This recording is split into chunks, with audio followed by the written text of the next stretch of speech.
So yeah, I was unveiled and I was sent to Japan to represent. And it was a great experience. Tell me about it. Tell me that moment you landed in Japan. How did it feel? First, she was really, really organized because when I landed in Japan, it was a 20-something hour flight. Flights. So when I landed, I was really exhausted, and it was my first time on the plane. 20 hours on your first time on a plane, that's a lot, Yeah, it was my first time on a plane. So when I landed, the embassy of Uganda to Japan, is it that way? Embassy of Japan to Uganda. Okay, the Ugandan embassy in Japan. Hey everyone, welcome to We Need to Talk podcast. Today's episode is gonna be quite one that you are wondering whether you should just get a cup of coffee and wait to listen to this conversation or just start playing right away, because today I host someone who has held a country on her back. She's a businesswoman. That's huge. You don't believe that you've held a country on your back? But I'm humbled. I'm humbled. You have. Yeah. Because you being a second runner-up in the world, Miss International, that's holding a country up. Yeah, right. I'll take back. It. Thank you. Yeah.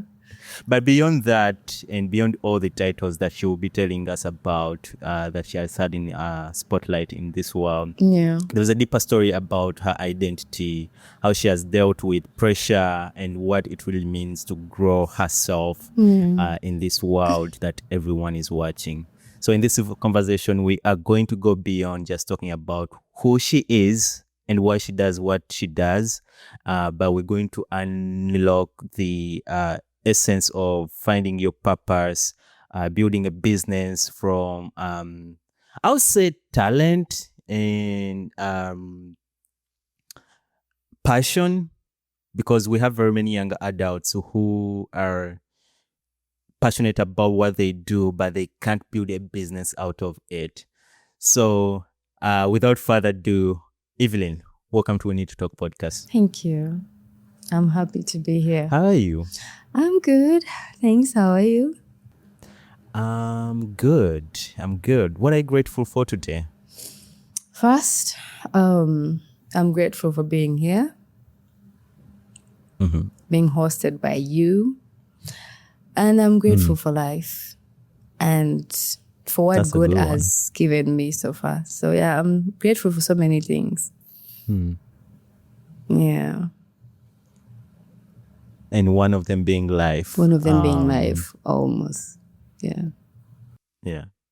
I know personally, I know you as a person, but for a person who is just watching or listening to this episode and they're really wondering who is Evelyn, if you were to explain to them what you do and why you do what you do, how best would you introduce yourself to them? I would say I'm Evelyn Kironde, like you mentioned. I'm Evelyn Kironde Namatovo, very young. I will keep the age to myself. I'm proud, but I won't say yet. And I've done a few things for myself, and I'm very grateful to God that He has enabled me to do the little things I've done for myself. That is the businesses and also building a brand for myself. I've done pageants before. I've done Miss Uganda, and that was 2016. I managed to be top 4 and also won Best in Swimsuit. I also did Miss International 2019, where I managed to represent my country in Japan, and I was second runners up, still Best in Swimsuit. And from then, I graduated in bachelor's in business and entrepreneurship. That was at Makerere University, Business School, Nakawa. And I've hustled. Should I say hustled? I've worked. Yeah. And yeah, I've also created businesses for myself. Yeah. Yeah. That's really crucial to say that you've created businesses for yourself, because that's what everyone right now, I kind of feel like, is striving for, even when like they are doing, whatever they're doing in their career, they want to build a business for themselves. Yeah. But I will start with all that you've talked about, because that's quite a profile, I would say. And just to say, with whatever you have achieved right now, and if I was to say, or if I was to ask you about the truth that you're living currently, because that's a lot.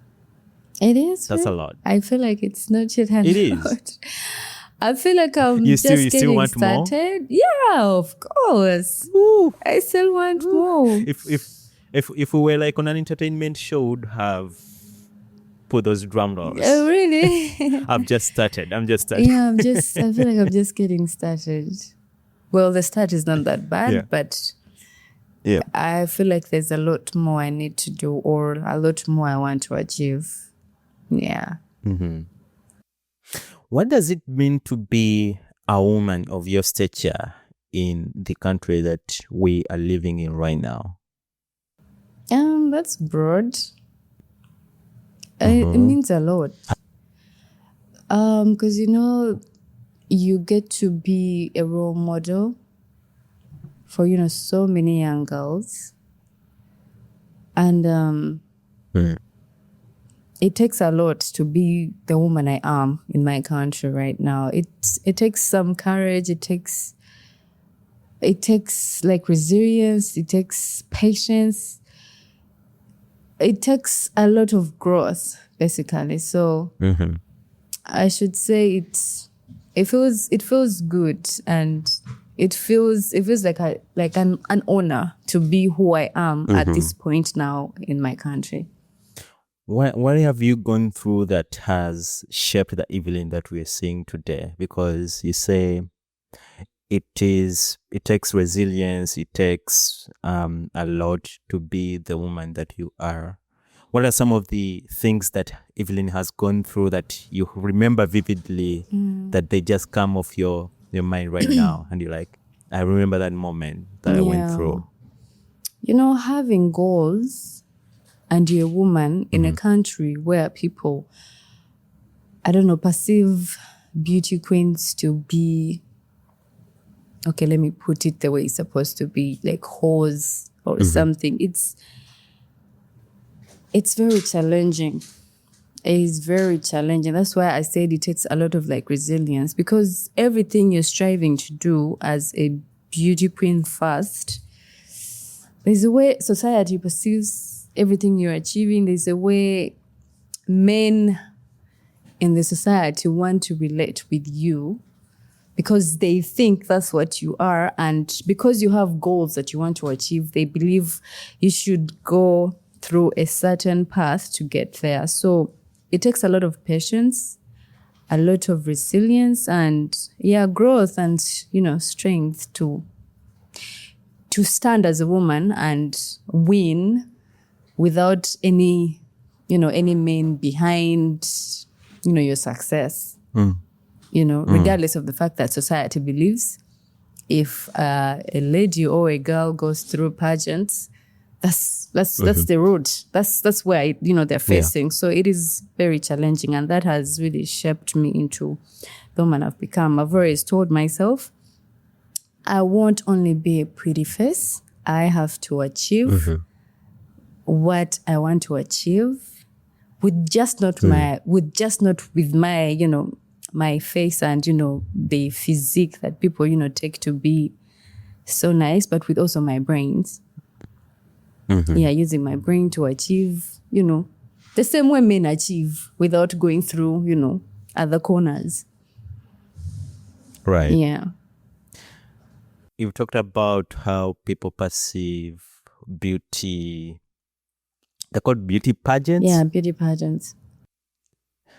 And you've talked about how they see them as quotations, whores. Yeah, like escorts or something. Have you yeah. had to deal with that as a beauty pageant or a beauty queen? Personally, I've been strict in my life. I don't know how to put it, but I was raised by a very typical Muganda dad who was very strict and a born again mother. So imagine putting those two together. So even when I was telling my parents I was going to go for Miss Uganda, my father didn't approve of it at first. It was because he had people say, when I get there, they'll end up, they won't get married because they are always, in bars. I hear escorting rich men, being pimped out of the country to go see other men. So as a person, I've not really experienced it because I've been strict on my life. I've been very strict. And I've always wanted to prove to my young ones and other people who probably look up to me that you can achieve whatever you want to achieve without going through whatever, people think we have to go through to achieve. Let's unwrap this whole journey of becoming a beauty queen and how it started and what it means to be a beauty queen. Briefly not even briefly, wholesomely tell us about the whole experience of you. First of all, how you started and how you landed into being a second runners up of Miss International. World Miss International. That's not a small thing. I know you're talking it as a small thing, know. but It's big, and I thank God for it. Tell us about it. How did it start? It is very big. So first, like I mentioned before, after my Form 6, that was 2016 to 17, I joined modeling because, when I was at school, people used to call me Miss this, Miss Uganda and all that. So it kind of gave me that confidence, I should try this. So I joined some modeling agency, Cavalli. And I told my manager first time, I want to go for Miss Uganda. I was like, are you ready? Because I was a little shy. I'm a bit shy. So I was like, but I don't feel like you're ready for this. You're very soft-spoken and you're shy. I don't think. I was like, you know what? Let me just take my first there and let God judge. So I joined Miss Uganda and I also feel like I wasn't ready enough, but it was kind enough. I got fourth runner up. And then after, that's when, because I was still doing school, I did Miss Uganda after my Form 6. So literally I was in my vacation. So after the pageant, I was in my first year and, second year. So as I was doing my third year, there's a lady called Monica Ketch. So I think she was coming from Norway. She came to Uganda and she was asking around because she had just gotten this franchise for Miss International. So she asked around and I think majority of the people she talked to were recommending me to be appointed as Miss International Uganda. So lucky enough, I was already putting myself out there. So I think, she felt like I was the right person. So she chose me. She reached out and asked me if I could take it up. And I was like, of course, I'm more than ready. So I was unveiled and I was sent to Japan to represent. And it was a great experience. Tell me about it. It was a Japan. Beautiful experience. Tell me that moment you landed in Japan. How did it feel? First, she was really, really organized because when I landed in Japan, it was a 20-something hour flight. Flights. So when I landed, I was really exhausted, and it was my first time on the 20 plane. hours and your first time on a plane, that's a lot. Yeah. Yeah, it was my first time on a plane. So when I landed, the embassy of Uganda to Japan, is it that way? Embassy of Japan to Uganda. Okay, the Ugandan embassy in Japan, they were there to welcome me with flowers. Yeah, I was actually the only, I think, delegate that was welcomed by their embassy. So it was beautiful. What was going through your mind knowing that you are honorably being welcomed by a national entity, not just a personal entity, but a national entity? I know it felt very special, and that at that moment I knew, okay, no, this is serious, because I was still young and I hadn't been around so much, so all these things were as if a dream. I'm like, is this happening or not? So when I saw the ambassador and a few other guys welcoming me, and then I'm seeing other delegates also arriving, I'm like, okay, now this is happening. Yeah. This is real. Yeah. So yeah. There were 89 other countries, 88. So we're 89 in total. In the competitions. And yeah, we started in the competition. And you came out as the second. And the only African in top 15, you can imagine. Wow. These memories must be living vividly in your daily day-to-day life. They just can't leave. And I'm actually grateful that I'm reliving them now, because it's been some years. And, sometimes you tend to forget certain things, but yeah, it feels good reliving them right now. What changed in your life after that whole experience of becoming a queen or a beauty queen? A whole lot. Because coming back, the country now knew who Evelyn Kironde was, because, all over social media and, different countries, Uganda was ringing, because it's not to, blow my own trumpet, but I stood out. I stood out a lot. Yeah, I stood out a lot, and everybody was talking about Evelyn Kironde, the girl from Uganda. So coming back here, I was the talk of town. At least everybody knew my name. Okay, the people in the industry and people who really care about pageants, they knew my name. So it changed a lot. I think it was after because coming back, I think we went into lockdown and I got approached and I joined the movie industry, where I also thrived. But I believe I got that because of the Miss International background. Yeah. The movie industry, we're going to talk about that later on in our conversation. But when you came back and everyone, at least in that industry, knew about you, did you feel like it consumed you a bit? Or you felt like, I'm enjoying this, I need more of it? I'm kind of an introvert. It didn't really consume me. I was still humble, but yes, I needed more from it. Like? I needed more from it. Like what? But it's too bad. At the time when I came back, I thought I would, milk the whole Miss International thing. But like I said, we went into lockdown, so everybody was back That's home. why you say you needed more from it. And all we had to do was TikToks.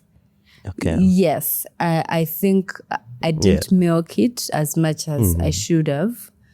Because after coming back, I think a few months in, we were into lockdown. And it was social media again, doing TikToks and That was the era.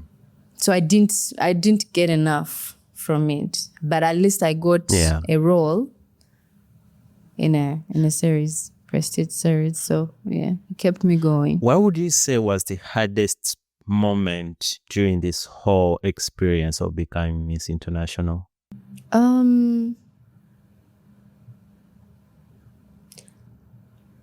I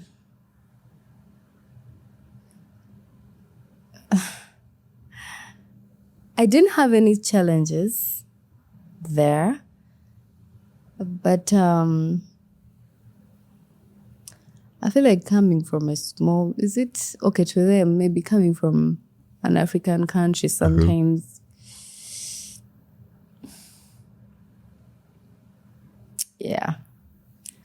I don't want to talk about that because I don't know where this is going. I might probably spoil my chances of probably doing another pageant or something. Yeah.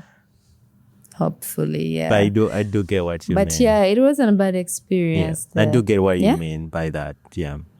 In terms of people's okay, like it always looks like it's not a problem, but when at a look at some things, you realize it's kind of a problem. Did you ever feel like you don't belong to that stage? Like, did it ever cross your mind? Like, no. You know why it didn't?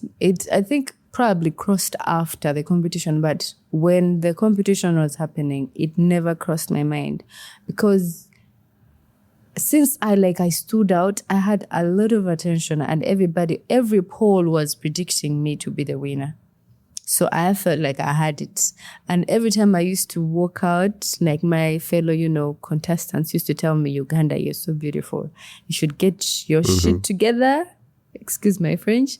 You should, put yourself together because you have this. They felt like I was a good contender. Like everybody felt so. Yeah. So yeah, I never at any one point did I feel like I wasn't, meant to be on that stage or I wasn't fit to be there. Yeah. Society defines people when it comes to such events or such experiences, like you mentioned earlier on, whereby it puts in a certain box. Yeah.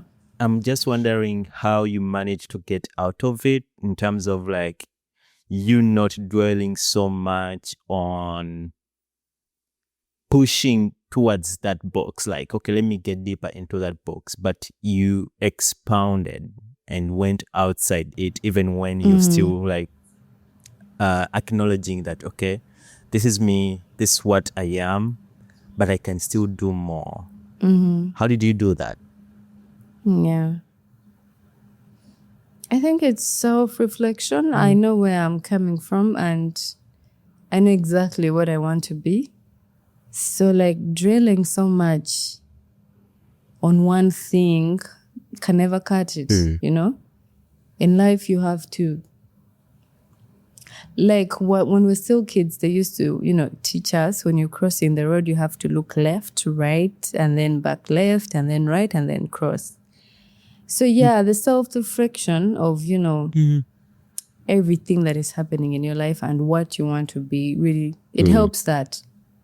It helps you get grounded and know exactly what you want to be and how you can achieve that. So I feel like knowing where I was coming from and knowing that I wanted to change my story and be a better person really helped me a lot. It kept me on the right track. Yeah, kept me on the right track. Knowing where you're coming from and wanting to change your story. Yeah. I'm just reiterating those words that you just mentioned. And what was that story that you wanted to change? Do you know, I feel like everyone has a story, and I feel like if you have vision and you have goals that you want to achieve, seeing where you're coming from and how you want to change it. Okay, how can I put it? I feel like everybody has a backstory. What was Evelyn's story? Whether it's a poor background or a rich background, you have a story. And probably, even if it's a rich background, you want to change something about it. Because again, you probably, like in your journey, you want to change something about your particular story. Again, that's So I had a that's the purpose story. of life, because we all want to Yeah. write more into our stories. We need another Exactly. page every day to write something in our Thank you. story. Yes. Yeah. Thank you. Yeah. Yeah. Yeah. So I needed to write my own story, and I needed to change what I didn't think was right, or what I didn't think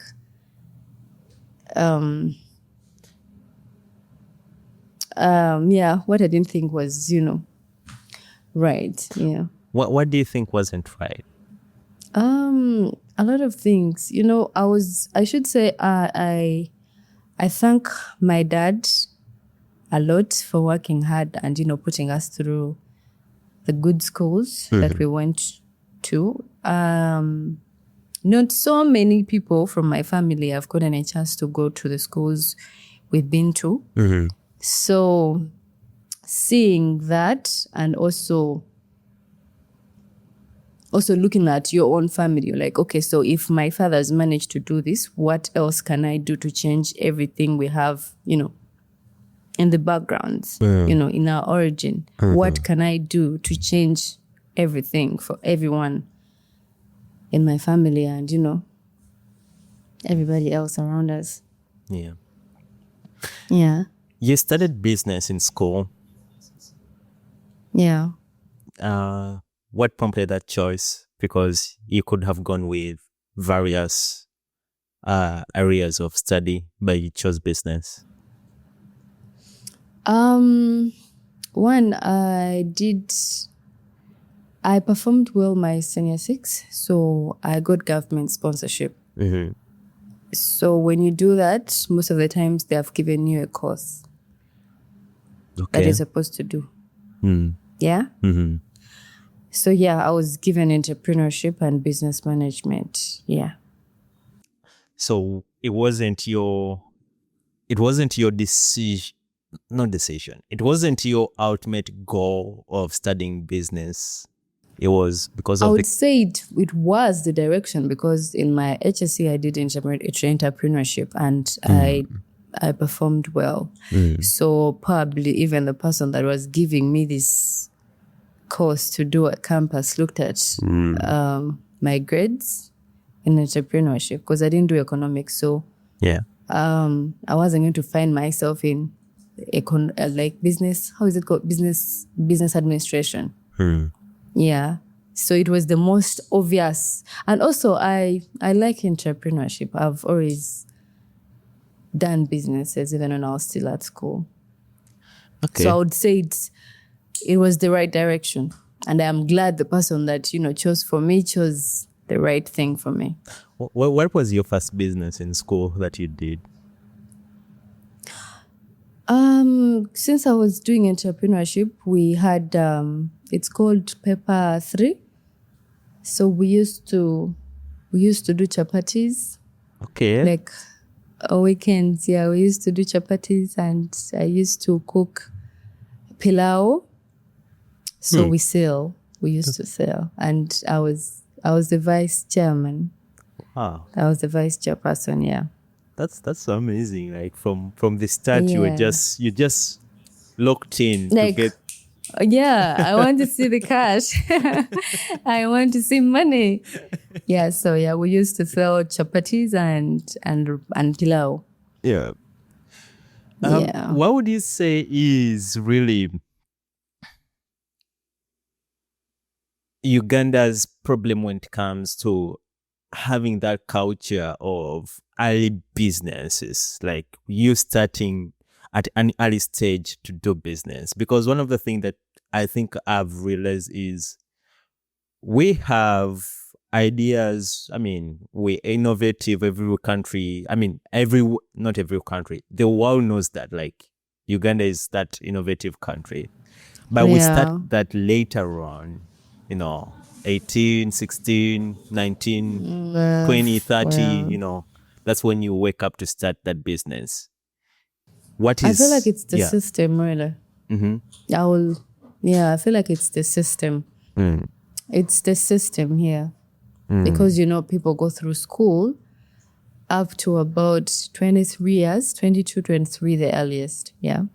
So after that, society or let's say the system has built us to think you're going to first look for jobs, or probably if your mother or dad has a shop in town, you should first go there as, you wait for your transcript to come out and start looking for jobs. So by the time these people wake up to think, okay, I'm by my own now and I need to start up something from my own, it's actually late. It's very late. The system, the education system is very long. It's very long. Like you can't finish school at 22 years. I feel like it should be like 19 or like 18. This kid is done with school and, they are thinking of what their next action should be. 18, 19. That's a good age to start. I mean, I've had at least 18, yeah. I've had friends. But 23, 24. I've had friends who have finished school at 17, 16. I'm like, yo, you're done with school. And they're doing great. And I'm just, so I think that's a very... Because that's a time someone is supposed to think about what they should do next. Not at 25 when actually the years are running so fast and you have a lot that is, pulling you down, a lot that is demanding. Because at that point, some of these kids have probably gotten early pregnancies. The boys are having responsibilities, pulling them down. The girls are also having like motherly duties they're supposed to, do. So how are you going to think about a business with this entire family situation going around? So society really, and the system is, it's failing the entrepreneurship bit. So I just have friends who have shared with me how their kids have finished school at around 18, 16. And that's a good thing because they have more time to do or to carry on with whatever they're doing in life. Whereas as in Uganda, it's 20, 21. Yeah, you have enough time before you get into family business. You have enough time, to, prep your life. Yeah. But let's talk about how you manage to expound your talent and passion into a business. How did you do that? Because you are into... Okay, tell us what you're into. Or I know you're into beauty, yes, but also now recently I've seen you into interior. So basically you're innovating everywhere. How do you do that? Yeah. Okay, the goal is, be successful and be rich. So you don't really care how. That's going to come by. Yep. You just have to do whatever you have to do to make it happen. Right. Yeah. Right. So as I was doing Prestige, the series that I was doing. So I was getting some little money out of it. I talked to my father. My father is my good friend. I think I'm safe to say he's my best friend because I could talk to him about anything. I can tell him anything I can, and we can talk about anything. So I had a talk with him. I was like, Daddy, I think, okay, before he used to tell me, it's good you have all this going on in your life and it looks like you're getting some good money out of it. But you need to do your own business. Whereby if this ends, at least your life is not back to, square one. So when I got some little cash, I talked to him. I was like, Daddy, I need to do a business, but what do you think is good? What do you think I should do? And my father told me, I gave him two options. I was like, I'm thinking of a hardware or a pharmacy. It's like, so a pharmacy is, a neat business, but, you need to have some knowledge about medicine and all that to do it.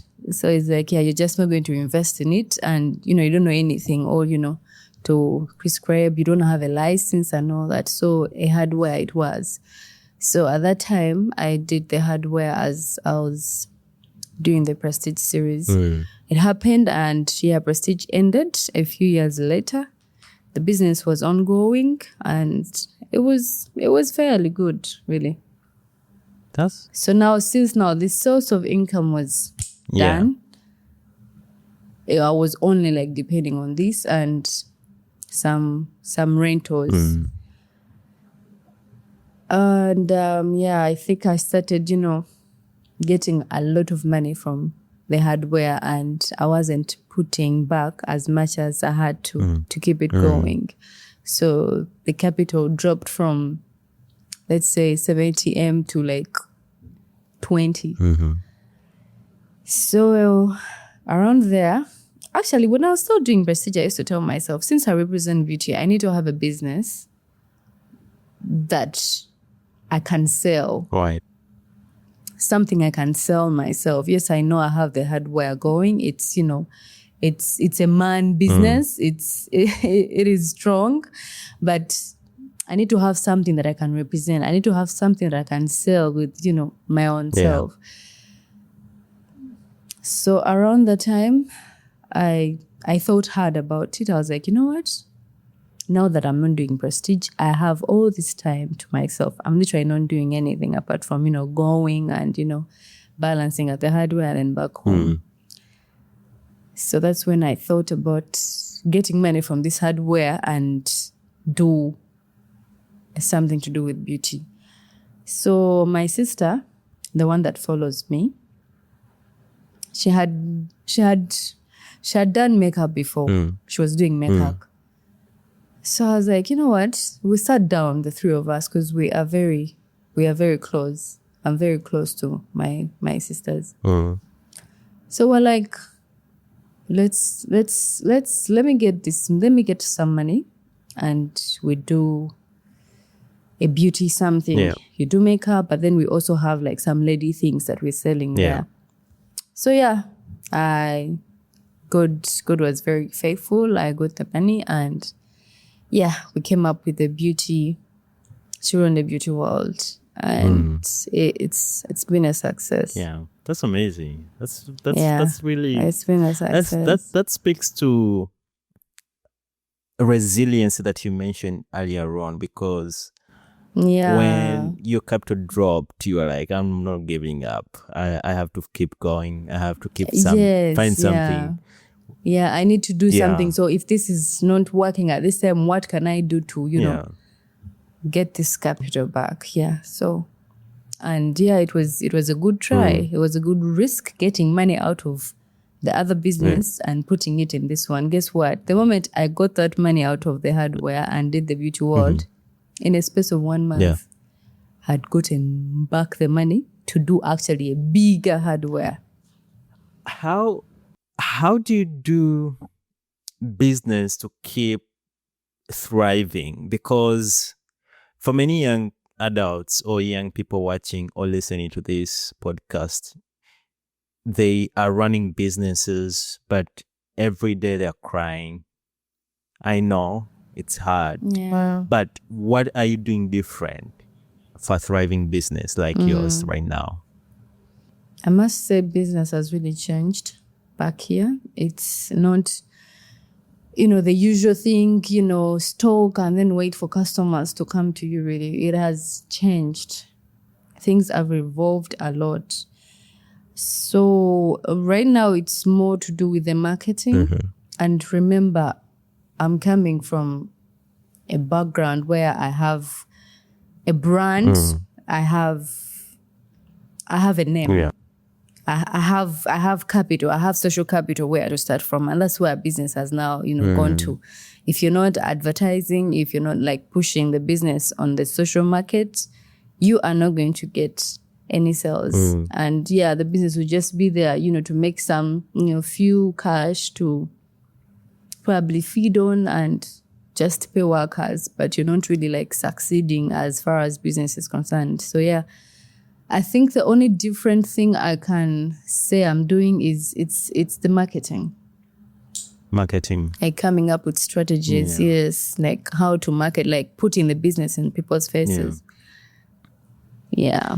That develops, I think, over time, you understanding what your business stands for by you as a person as well. Like what do you need for your business? Because at the end of the day, we've seen marketing campaigns that are just there. They've dished in a lot of money, but things are not working out.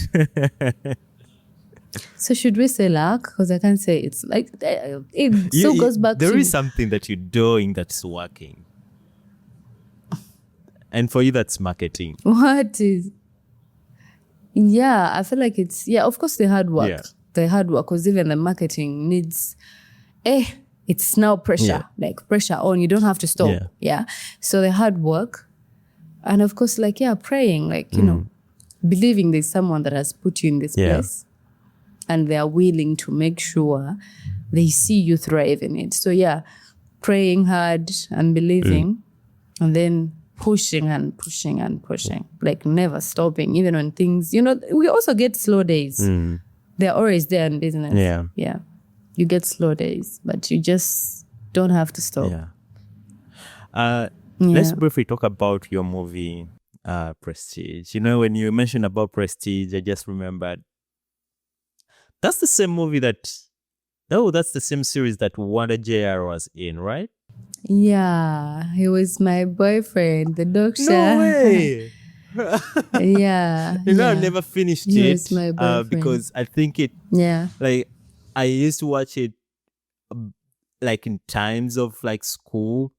So whenever you have time, like that's when you would catch an episode. So I didn't know Wanda JR was. You know, we just had Wanda JR on the podcast. So. Oh, that's nice. That's nice. He's good people. Very stubborn. Very stubborn. He's a very, very stubborn How was it guy, working with how was it working with Wanda JR as your television boyfriend? He was amazing. He's very respectful and he's a cool guy. It was nice working with him. It felt natural. Yeah, it felt like we're dating, like for real. He's cool. He's okay. Would you say movies or series or acting impacts a lot on your normal or regular life? Yeah. Like the character that you have in a movie or in a series, does it ever go with you in your normal life? Because people who see you or who watch what you're doing, they feel like it's natural. Well, there's talent as well, because sometimes you're told to do things that are out of your character, but then you have to make them believable. So there's talent in acting, but there's also that like carrying your own self, carrying your character into this role you've been given. Now, for example, I was Chelsea. And let me tell you something. Chelsea is 98% Evelyn. Really?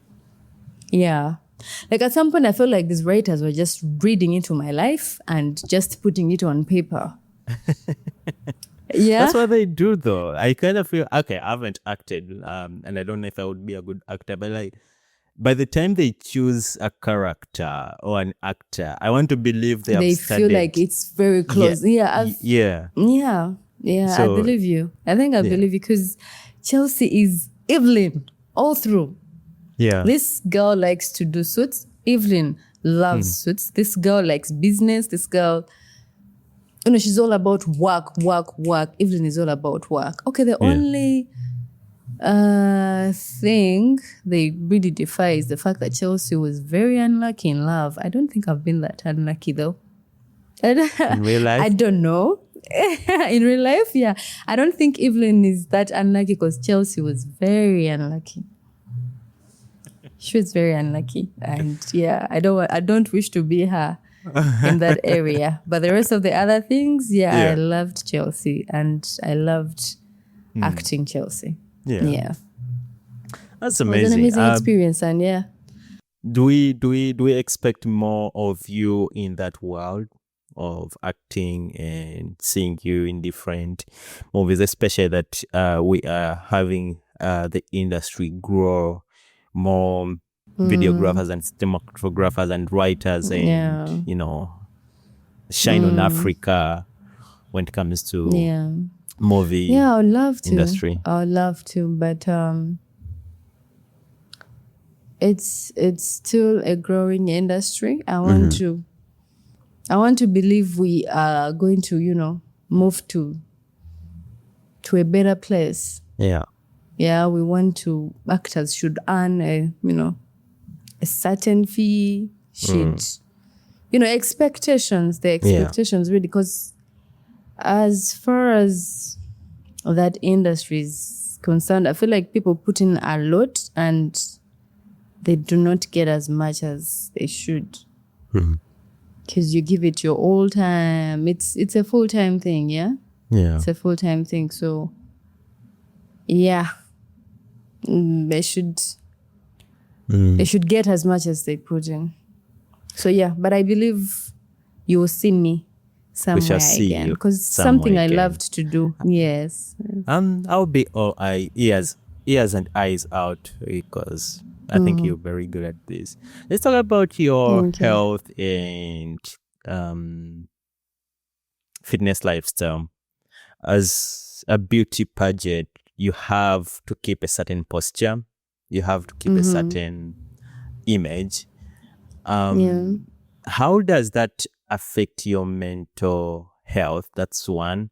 But also, how do you deal with all the pressure that comes with you have to be in a certain image, you have to eat a certain way, you have to talk a certain way, you have to walk a certain way. How does that pressure mount on you mental health wise? I feel like, I don't know, I think people on the outside feel like there's pressure, but should I say I'm just blessed? Because as a person, I don't even watch what I eat. I don't. And I don't go to the gym either. It's by God's grace I've managed to keep a certain weight on me. And then also when it comes to like how you're supposed to walk, I think it comes natural. Once a queen, always a queen. Like once a queen, always a queen. You just find yourself sitting a certain way. You find yourself eating a certain way. You find yourself talking and walking a certain way because you're a queen. I think it's inbuilt. You forever feel like a queen. Yeah, you forever feel like a queen. So yeah, it comes natural. I've not really gotten any pressure because not at any time have I felt like, okay, I need to hit the gym and get. I should not eat this. I should eat this to keep this. I've been like blessed enough to have this body like this for years without any. What's funny is social media depicts different things for young girls out there. Like, yes, everyone is showing, the feed is showing, hit the gym 3 times a day. I know. Like, eat this, eat that. I appreciate you being really authentic and honest about. Yeah, because I won't lie. Nobody has seen me in a gym. Nobody has seen me in a gym before. So I can't lie that I do any exercises or When I happen to start that, I will say. But right now, from the time I started pageants till date, I have not done anything like that. I've not done gym. I've not watched my diet. I've been me. I've been living a normal, a normal life. Yeah. Yeah. When the cameras are off, when these mics are all off, it's you and me or with your sisters. Yeah. What is Evelyn struggling with at the moment? At the moment, with social media and everything, people have like a lot of expectations. People see these things on the media and believe you're living a perfect life. They believe everything they see on the media. Okay, most of the things I put out on the media is, the actual truth, and that's the life I'm living. But there's a way people, I don't know, like exaggerate. They expect that if you have these 2 businesses running, you should be rich, you should have apartments, you should have flats, you should be driving Range Rovers. So that's a little pressure of, oh my God, people think I actually have bags and bags of money back home. I need to work harder than I'm actually working now. So like really, yeah, people's expectations, people projecting their expectations to your life. I think it's what I'm struggling with now, like mentally. Mm-hmm. Yeah. Like, you have to advertise these businesses out there. You have to put them out there, to get customers. But then the more you put them out there, people think you have lots and lots of money. So yeah, the expectations and, thinking, okay, people are going to be disappointed if they ever find out this is as much as I have. So then, you're thinking to yourself, what should I do? Like, what more should I do to make sure I have as much as what people think I have? Yeah. Yeah. That's a lot, especially right now, whereby very many people are putting out false images of themselves. You take a selfie, but yet back home you're very miserable, and it's not good if you're doing that. Just be you. Just don't. It's I think Simon Sinek who said you can never feed the machine, the algorithm that you're trying to impress. You can never satisfy you it. Can't. You just cannot. Can't. So you can't. Yeah. Yeah. As we're winding up, what are some of the things that you think women in society need to talk about more? I feel like women in society should not dwell so much on having girls look at marriage. Okay, marriage is a good thing. It is actually a good thing, but women should learn to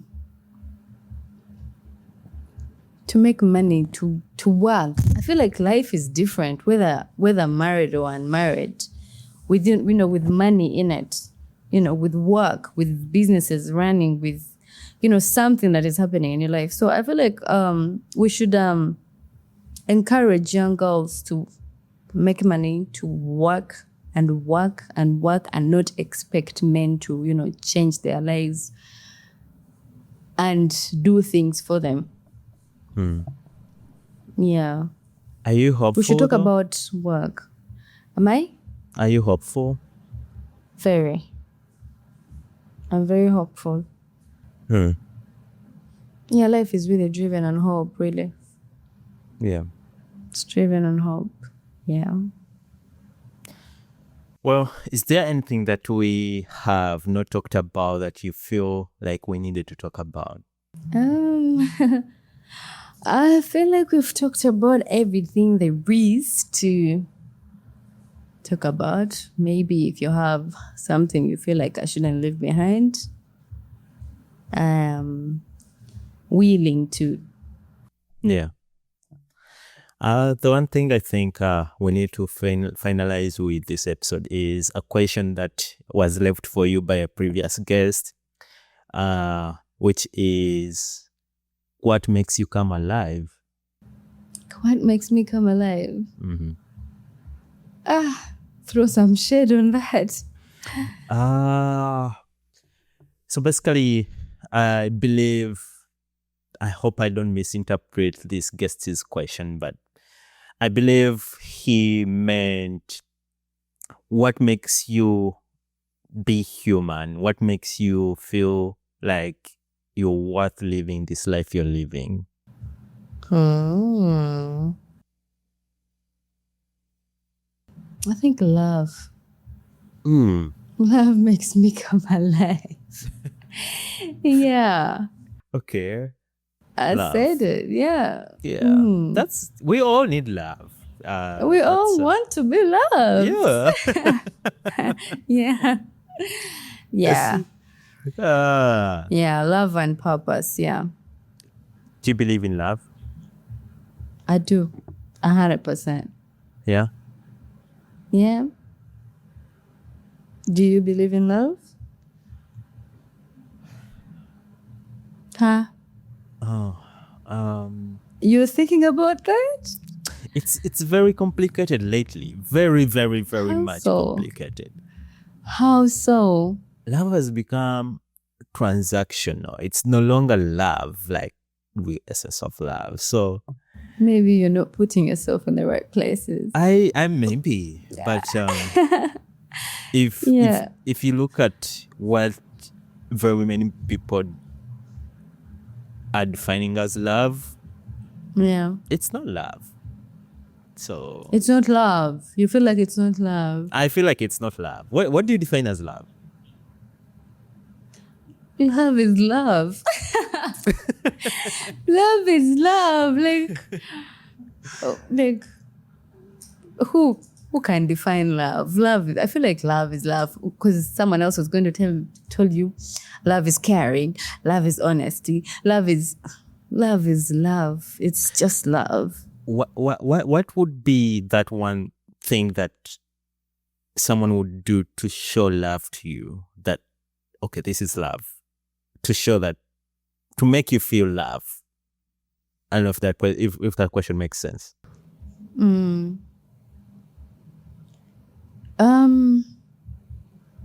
I think, of course, honesty.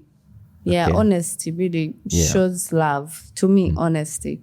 When, the person I'm with is very honest and